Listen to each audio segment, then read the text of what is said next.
ناظرین مکرم، ہمارے ساتھ بہت خوبصورت عظیم مذہبی سکالر صاحبزادہ مصور محمود اطہر رضوی صاحب موجود ہیں. آپ کی طرف بڑھتے ہیں. السلام علیکم ورحمۃ اللہ. جی وعلیکم السلام ورحمۃ اللہ. سب سے پہلے آپ کا بہت شکریہ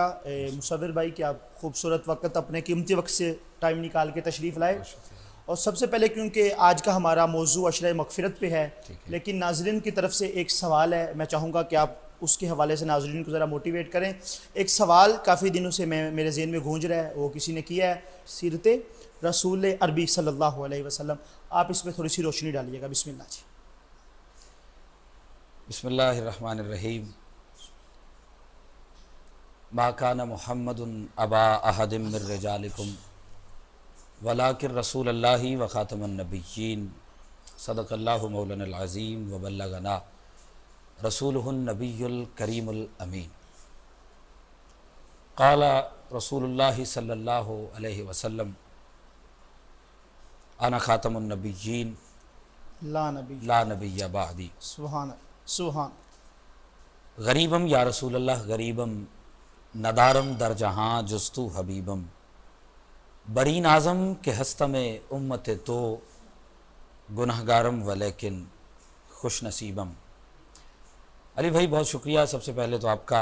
اور آپ کی پوری ٹیم کا، پاپولر نیوز کا، کہ جنہوں نے آج مجھے یہاں پر لب کشائی کا، گفتگو کا موقع فراہم کرتے ہوئے یہاں پر مدعو کیا ہے. سیرت رسول عربی ایک بہت وسیع و عریض عنوان ہے، اور اس عنوان پر گفتگو کرنے کے لیے کئی زندگیاں، بلکہ میں یوں کہوں گا تو اس میں کوئی پریشانی والی بات نہیں کہ کئی صدیاں چاہیے، کیونکہ آقا کریم کے زلف منبر سے لے کر آپ کے پاؤں کے ناخن تک آپ کا لوں لوں، آپ کا انگ انگ جو ہے وہ معجزہ ہے، اور مصطفیٰ کریم کی ذات قابل تحسین، قابل ذکر و قابل داد ہے. سیرت رسول عربی میں بہت ساری جو ہے وہ ہمارے پاس باتیں آ جاتی ہیں، بہت سارے عنوانات اور بہت سارے ٹاپک ہیں جن میں نبی مکرم کی سیرت کو اگر اس طرح سے دیکھا جائے کہ آپ غلامان کے ساتھ کس طرح سے پیش آتے تھے تو وہ ایک الگ موضوع ہے. اصحاب کے ساتھ، یاران طریقت کے ساتھ آپ کس طرح سے شفقت فرماتے تھے وہ ایک الگ سے موضوع ہے. بہت ساری باتیں ہیں. ابھی جو ہے وہ 10 رمضان جناب حضرت خدیجۃ الکبریٰ رضی اللہ تعالیٰ عنہ کے وصال کا دن گزرا ہے، تو میں کتاب میں پڑھ رہا تھا. اب ہم لوگ اس چیز کو بڑا بیان کرتے ہیں کہ ایک بیوی کی شوہر کے لیے کیا ذمہ داریاں ہیں، کیا اس نے جو ہے وہ حقوق پورے کرنے ہیں، لیکن ایک چیز ہے جو دو چار میرے سامنے سے گزری جنہیں میں نے پڑھا اور مجھے رشک آیا ان پر کہ مصطفیٰ کریم کی زندگی جو ہے آپ کی سوانح حیات قدم قدم پر ہمیں وہ نصیحت فراہم کرتی ہے، ہمیں راستہ دکھاتی ہے. مصطفیٰ کریم صلی اللہ علیہ وسلم کی ذات اقدس سے متصل ایک بات میں کرنا چاہتا ہوں. آج کے اس پرفتن دور میں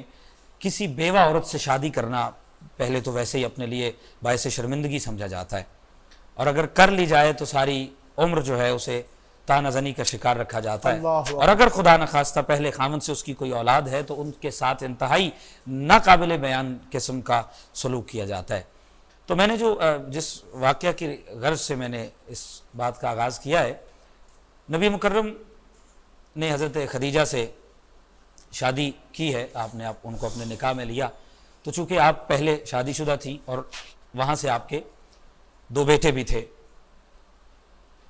جناب عائشہ صدیقہ رضی اللہ تعالی عنہ فرماتی ہیں، امام قسطلانی اور امام حلبی اور دیگر بہت سارے ائمہ نے تفاسیر کی کتب میں اس بات کو نقل کیا ہے. حضرت عائشہ صدیقہ فرماتی ہیں جب آقا کریم آرام فرما رہے ہوتے، استراحت فرما رہے ہوتے، تو کسی بھی صحابی رسول کی یہ طاقت اور یہ جرت نہ ہوتی،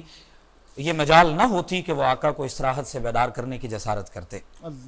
ایک دن فرماتی ہیں کہ میں آقا کریم کے گھر میں تھی، حضور میرے گھر میں تشریف فرما تھے مدینہ میں، اور حضرت خدیجہ کے وصال کے چند دن بعد کی یہ بات ہے کہ آپ کے چھوٹے بیٹے حضرت حالہ، پہلے شوہر سے بیٹے حضرت حالہ مسجد میں تشریف لاتے ہیں اور آ کر نبی مکرم صلی اللہ علیہ وسلم سے متعلق دریافت فرمایا. آقا آرام فرما رہے، خود بخود بیدار ہوتے ہیں، تہمت سمیٹا، اپنے سر کو ڈھانپا اور مسجد کی جانب چل پڑے. جناب عائشہ فرماتی ہیں میں نے عرض کی حضور آپ کہاں تشریف لے جا رہے ہیں؟ تو جناب نبی مکرم صلی اللہ علیہ وسلم نے ارشاد فرمایا، اور یہ بات بڑی قابل غور ہے کہ عائشہ فرماتی ہیں میں نے ایک مرتبہ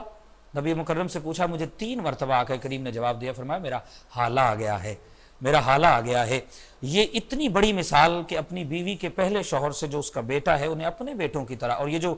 ہمیں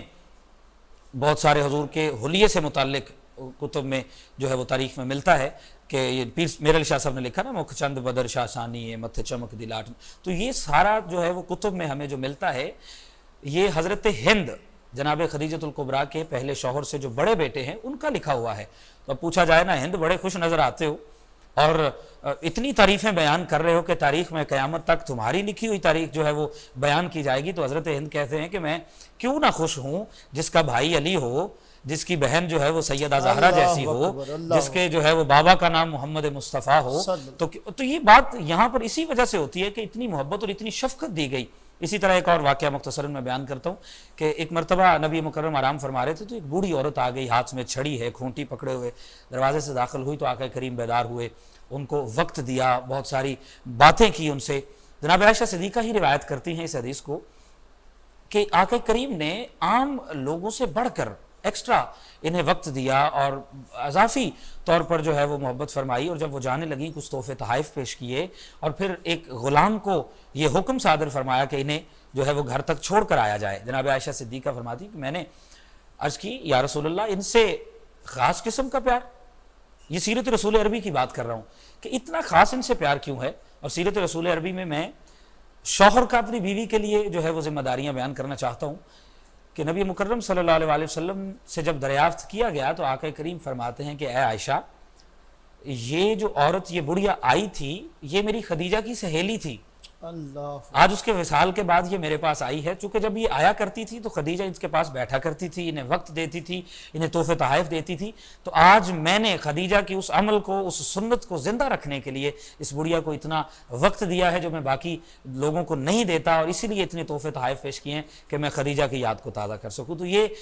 بہت ضروری ہے آج کے دور میں سیرت رسول عربی پر۔ اگر میں غلامان سے متعلق بات کروں، اصحاب رسول سے متعلق بات کروں، کفار اور مشرکین جو اذیت دیتے تھے ان سے متعلق بات کروں تو بڑی طویل بات ہو جائے گی۔ تو میں بس یہی پیغام میں یہ دینا چاہتا ہوں کہ تمام لوگوں کو یہ چاہیے کہ جہاں بیوی اپنے شوہر سے متعلق تمام تر کام اس کے کرنے کی کوشش کرتی ہے تو شوہر بھی اگر چند جملے محبت کے اس کے بدلے میں اسے دے دے تو میں سمجھتا ہوں کہ یہ اس کے لیے کافی ہوگا۔